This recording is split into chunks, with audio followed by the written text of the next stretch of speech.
जब से वित्त मंत्री निर्मला सीतारमण ने बजट 2024 पेश किया है, नए नए मोबाइल खरीदने के शौकीन लोग बड़े खुश हो गए हैं। खुश हो भी क्यों ना, बजट में वित्त मंत्री ने मोबाइल फोन और चार्जर से जुड़ी घोषणा जो की थी, बजट पेश करने के बाद से ही हर कोई ये पूछ रहा है कि मोबाइल कितना सस्ता होगा। लोगों की सबसे ज्यादा फिक्र आईफोन को लेकर भी है, क्योंकि इस महंगे फोन पर पैसे कितने बचेंगे, लेकिन वास्तव में ऐसा नहीं है। आइए इस वीडियो में जानते हैं कि क्या सभी आईफोन खरीदने पर पैसे बचेंगे तो कितने बचेंगे। आइए सबसे पहले घोषणा को जान लेते हैं।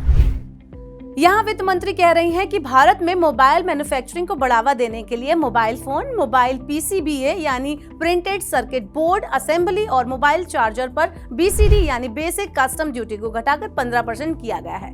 पहले ये शुल्क 20% था। मोबाइल मैन्युफैक्चरिंग इंडस्ट्री इसकी मांग भी कर रही थी। मौजूदा सिचुएशन की अगर हम बात करें तो भारत में बिकने वाले 99% फोन भारत में ही बने या असेंबल हुए होते हैं। कभी मोबाइल फोन के आयात पर निर्भर भारत आज दुनिया का प्रमुख मोबाइल फोन निर्माता बन चुका है।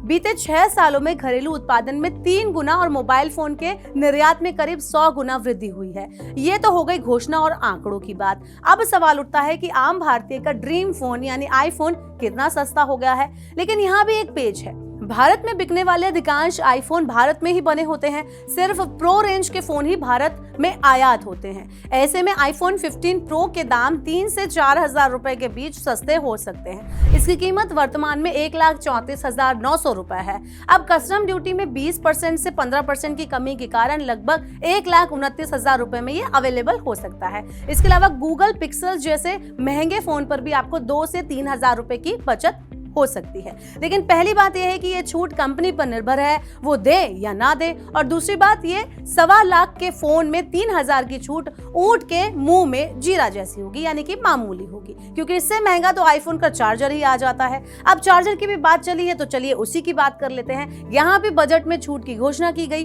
अब क्योंकि आईफोन के साथ चार्जर आता नहीं है, आपको उसको अलग से खरीदना पड़ता है। ऐसे में इसका फायदा भी आपको मिलने वाला नहीं है। हाँ, ये बात जरूर है कि करीब 7500 रुपए में आने वाले आईफोन के चार्जर के छूट के बाद आपको 200-300 रुपए वो सस्ता पड़ सकता है, यानी कि आप इससे भी संतुष्ट हो जाएं अगर तो।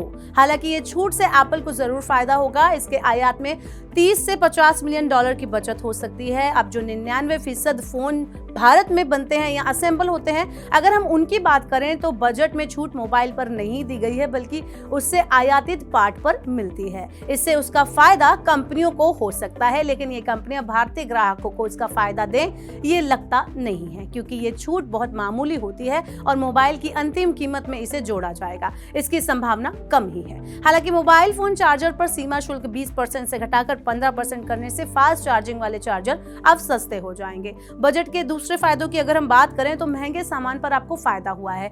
भारतीय घरों में दिवाली और धनतेरस का जश्न इस बार चमकीला हो सकता है, क्योंकि सोने और चांदी की छड़ों पर सीमा शुल्क 15% से घटाकर 6% कर दिया गया है। बजट के बाद अब सोने के सिक्के, चांदी की छड़ें अब सस्ती हो जाएंगी। 24 जुलाई की गोल्ड सिल्वर की कीमतों को अगर हम देखें तो 10 ग्राम आयातित सोने का सिक्का, जिसकी कीमत पहले 86,281 रुपए थी, अब 79,500 रुपए में वो आपको मिल पाएगा। और 1 किलो का आयातित चांदी का सिक्का, जिसकी कीमत पहले 1,06,000 रुपए थी, अब 97,000 रुपए में मिलेगा। वहीं इसके अलावा अगर आप प्लैटिनम वेडिंग बैंड के साथ अपने प्यार का इजहार करना चाह रहे हैं तो अब ये आपके लिए और भी ज्यादा किफायती हो जाएगा, क्योंकि प्लैटिनम पर प्रभावी सीमा शुल्क 15.4% से घटाकर 6.4% कर दिया गया है। ऐसे में डिबियर्स का प्लैटिनम बैंड, जिसकी कीमत पहले 2,46,000 रुपए थी, अब वो 19,000 रुपए सस्ता हो जाएगा। आपका क्या कहना है बजट से जुड़ी सारी घोषणाओं को लेकर? हमें कमेंट बॉक्स में बताएं और ऐसी और वीडियोस के लिए देखते रहिए मनी 9।